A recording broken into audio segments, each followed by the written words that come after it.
presenta la actividad El video de las reformas educativas, como actividad del doctorado en el módulo 2 de las políticas educativas en el mundo globalizado. Este documento hace referencia al análisis de 3 artículos, entre ellos lo que es las reformas educativas en el mundo de Rogero Yair, asimismo los desafíos de la política educativa en el mundo globalizado de Montoya Pérez Norma y las políticas educativas en el mundo de Silvia Hernández. Por la que a continuación pasamos a hacer un desglose de cada uno de estos artículos. Lo que es una reflexión al respecto de la sociedad globalizada. Dentro de la sociedad globalizada es importante considerar que la influencia de los medios masivos de comunicación incide sobre las personas. Esta influencia está dada básicamente en el bombardeo a través de las redes sociales, en donde con el uso de la población en general que utiliza de una manera indiscriminada esas redes sociales, se han visto afectadas de manera en que consciente o inconscientemente inciden en esa sociedad de consumo. Esa sociedad de consumo ahora está delimitada por el uso, transformación de los medios que ellos aprovechan. Esta situación es un cuidado nacional y mundial, porque no solamente el desaprovechamiento de esos recursos nos lleva a la contaminación, al deterioro, a la pobreza, a la desigualdad social, lo cual debemos de evitar como una estrategia de un cuidado sostenible del medio ambiente. Muchas gracias. Es importante considerar que hay una serie de reformas implementadas a nivel mundial, tanto en lo que es Europa, América Latina y lo que es Asia, África y Oceanía. Las reformas educativas tienen un antecedente en el contexto global, en donde básicamente la implementación de dichas reformas está acorde a las políticas económicas impuestas por el Banco Mundial, quien dicta normas, ejes y directrices para que éstas sean implementadas más allá de la equidad, el bien común y lo que es el desarrollo de la inclusión a lo que es el proceso educativo. Las reformas educativas vamos a dar un contexto en relación a lo que es Europa, África, Asia, Estados Unidos. Comencemos en relación a lo que es el referente de las diferentes imposiciones hacia lo que es el establecimiento de las reformas. Se busca la equidad, el desarrollo y la inclusión en lo que es la población educada. El consenso mundial en torno a las reformas educativas de la educación en el siglo XX está referido a derechos de lo que es las declaraciones universales de las Naciones Unidas y la UNESCO. Enfaticemos ahora cuáles son las prioridades en cada uno de estos decretos, obligaciones e imposiciones en relación a lo que es el proceso educativo. Esto es atender a la igualdad en base a la equidad, el desarrollo, según las necesidades de la población y aumentar lo que es el índice de ingreso a la escolaridad. Estas oficinas gubernamentales están regidas por el organismo que es la UNESCO. La UNESCO, a través de la oficina del Banco Mundial, crea los decretos directrices para que cada uno de los países donde se implementan estas reformas sean implementadas. Son organizaciones creadas a través de la UNESCO en donde se hace la corresponsabilidad en relación a la Oficina Internacional de Educación, la Organización de Cooperación del Desarrollo Económico, asimismo como el Centro para la Investigación de la Enseñanza, la Organización Internacional del Comercio en la Comunidad Europea. Las especificaciones hechas a las necesidades de cada país nos hace un lineamiento en cuanto a qué condiciones debemos de seguir y a qué situaciones debemos analizar. Vámonos pues, que hay 2 organismos internacionales que van a regir los deberes de las reformas educativas y la implementación de los proyectos. Entre estos básicamente está la Cumbre del Milenio, en donde todos los países dieron su aprobación para que se implementen cambios y modificaciones en la estructura escolar de cada país, a través de la alineación propuesta por la UNESCO. En el caso de Estados Unidos, este es un caso aparte, básicamente porque su proceso de reforma inició a partir de los años 60, en donde se dio alternancia entre la democracia y la conservación de lo que es su modelo educativo. Básicamente hay una serie de cuestiones importantes a Entre estas, con Johnson en los 70 básicamente se orientó al llamado Type I, en donde el sistema educativo era orientado al desarrollo de habilidades y competencias. Posteriormente, en los 80, George Bush propuso el Plan América, que se implementó en el año 2000, cuyo sistema educativo va a depender el progreso y las necesidades de una población mundial, con acceso a la tecnología, a la comunicación y a la interacción de lo que es la mejora de la enseñanza en el proceso educativo. Vámonos ahora al contraste, el caso africano, en donde en África se dieron una serie de situaciones de desigualdad, pobreza, en donde a raíz de la conferencia internacional auspiciada por la UNESCO se dio la declaración de Dakar, en donde se hace importante la inclusión en la educación. África tiene un antecedente que su población está económicamente disminuida y el acceso a la educación también está disminuido. Y por lo tanto, en esa serie de guerras existentes a nivel interno en cada uno de los países, su proceso educativo va demeritando básicamente en mejora de lo que es el acceso a la educación. Nos vamos al otro caso, en el caso lo que es Asia, en donde ahí se ven dos contradicciones. Lo que es el Asia, en donde está el país desarrollado como Singapur, Taiwán, Corea, en donde básicamente ya se superó el acceso a la educación. Ahora lo que se pretende es que ese acceso a la educación se implemente en el modelo del saber hacer y el conocimiento para el desarrollo de la investigación. Se hace un análisis de los consensos globales en relación a las reformas educativas en el mundo, básicamente la Declaración Mundial sobre los Derechos Humanos en el siglo XX, en donde se hace la importancia de la obligatoriedad hacia toda la población. En 1990, la Declaración Mundial sobre Educación de Jomitén, en donde se amplían los medios y las perspectivas para una educación básica. En el siglo XXI, el Foro Mundial de Dakar, en donde se hace el énfasis hacia el aumento de la población, y en la Cumbre del Milenio, que son los documentos referenciales para la implementación de las reformas. Se hace un referente en relación a la aplicación de las reformas en el mundo, en donde en América Latina y el Caribe se enfatiza la gobernabilidad, la eficacia y la gestión en relación a la equidad y el acceso a la educación. En Estados Unidos se implementa la eficacia y la competitividad.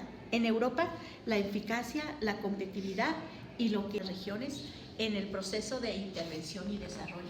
Asimismo, es importante considerar que cada uno de estos países, la inclusión, el desarrollo es un acceso común para la implementación de la reforma educativa.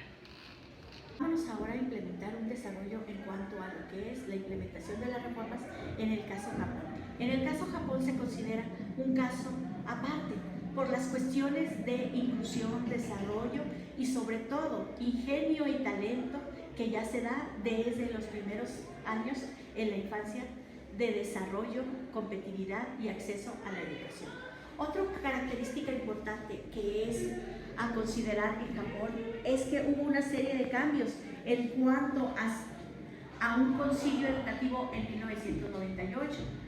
Estas reformas terminaron bajo dos caminos básicamente: en el sureste asiático, donde se dio la implementación y el desarrollo, y en lo que es en el norte asiático, en donde está un poco más desvinculado el proceso de la educación en relación a las nuevas tecnologías y el desarrollo. Por lo tanto, ¿cuáles son las importancias que hace la UNESCO para el acceso a la educación? Básicamente son cuatro: la enseñanza primaria universal, la alfabetización en los adultos, la igualdad de género y sobre todo la calidad en los procesos educativos.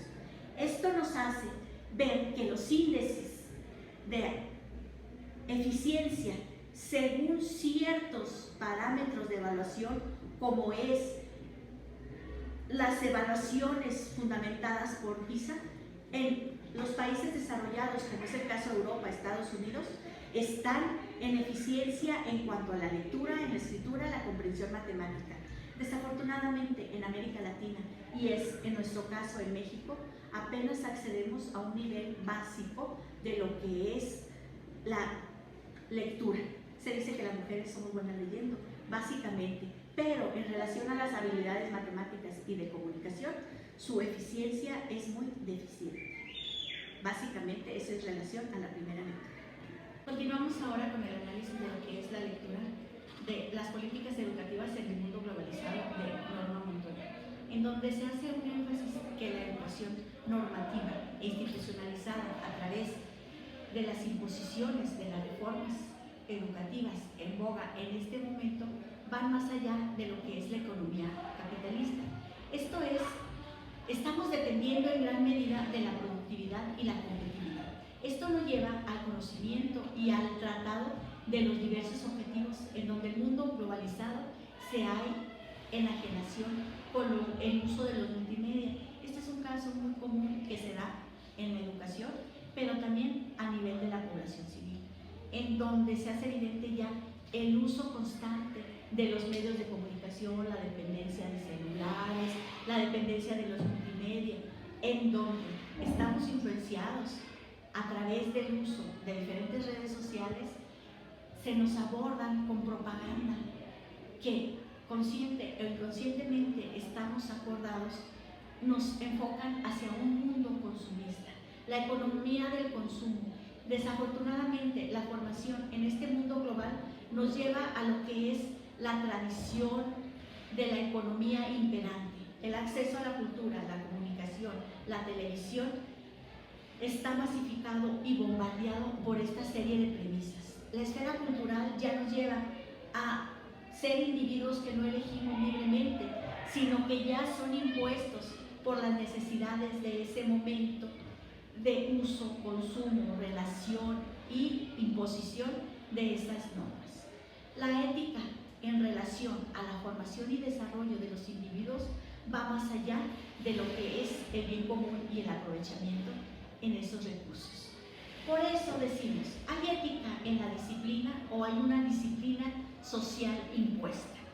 Son dos grandes argumentos en donde el hombre no solo está educado para tener acceso a la educación, mejorar sus condiciones de vida, pero también es la imposición a través de ese currículum oculto en donde la población, lo que no se dice, la influencia de los medios nos hacen enfocarnos hacia la transformación en relación al consumo y los satisfactores básicos.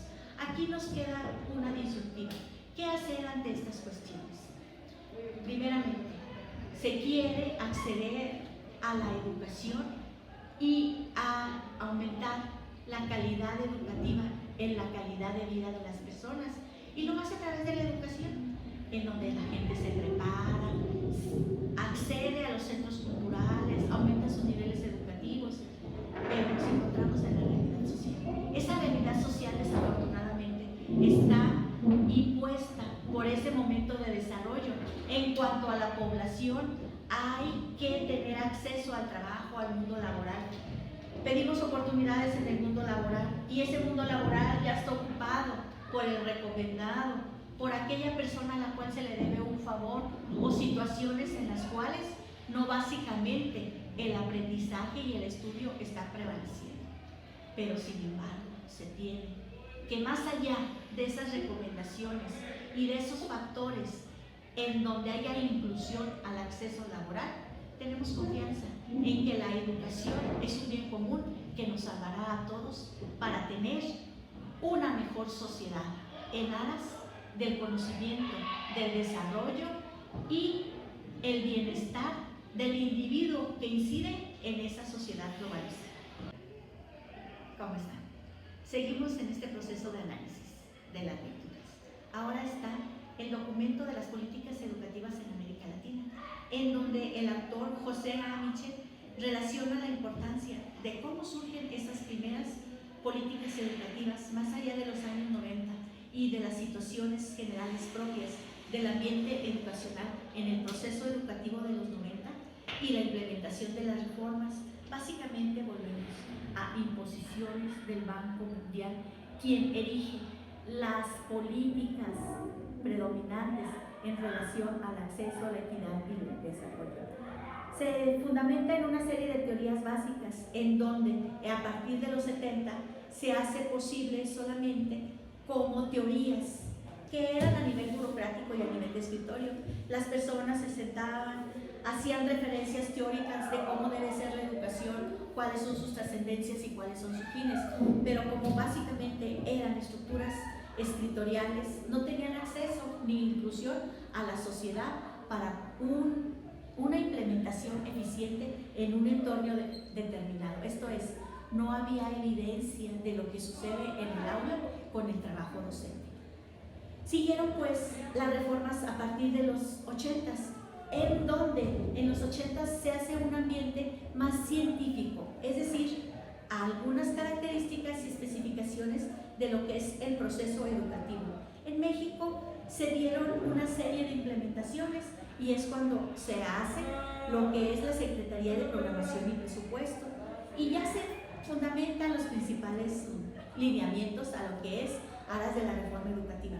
Es en los 90 cuando en el mundo se da un cambio globalizado. La caída del muro de Berlín hace esa disparidad en cuanto, por un lado, la educación sentada por el consumismo de la economía en Estados Unidos, el imperialismo imperante en ese momento contra la sociedad de la inclusión, pero básicamente arraigada y teniendo un control de lo que son las sociedades impuestas por el modelo socialista. Estos modelos básicamente están implementados y se hace esa confrontación en la población. ¿Qué hacemos? Cayó el muro de Berlín, hay un impacto en cuanto a la libertad, el acceso y desarrollo de lo que es la característica, renovar las ejes y estructuras. Es decir, una serie de imposiciones que vamos a erradicar.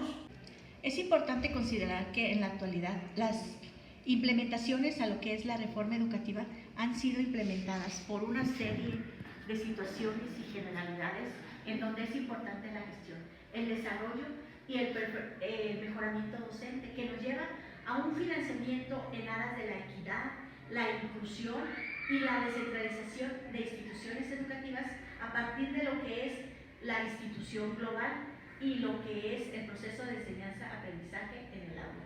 Esto nos lleva a tener opciones en cuanto estas visiones deben de trascender más allá del gobierno en turno. Las instituciones claves son las escuelas, en donde los padres de familia, la comunidad, los alumnos deben estar involucrados en el proceso de la formación y crecimiento de sus hijos. No dejar solo al gobierno, porque estamos en una situación paternalista, en donde básicamente la culpa es de los demás y debamos asumir lo que a nuestro propio criterio obedece el desarrollo y la implementación.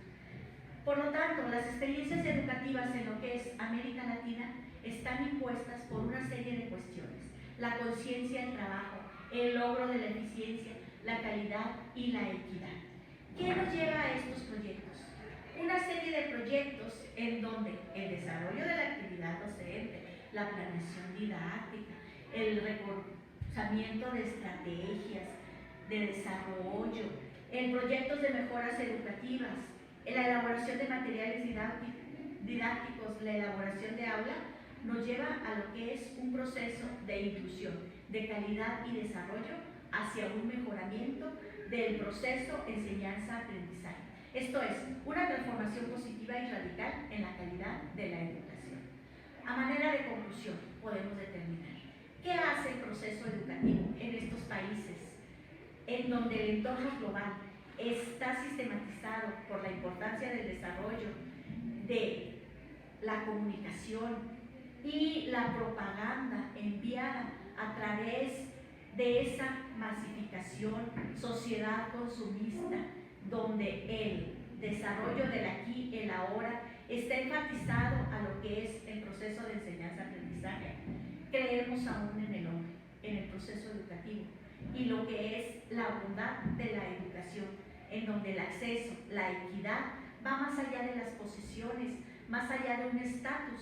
La sociedad responde a sus requerimientos, pero sobre todo el hombre, el ser humano, va hacia sus limitaciones, a sus formaciones de superación personal, de crecimiento, y donde la educación es la base para acceder a un mundo mejor. Confiamos en la educación, somos un modelo en el cual surgimos de la educación, somos por la educación, mejoramos y superamos nuestras limitaciones a través del proceso de educación en un contexto global. Creemos y estamos a favor de la educación en una América Latina, en un mundo, en una sociedad que nos lleve a un México mejor día a día. Muchas gracias por su atención.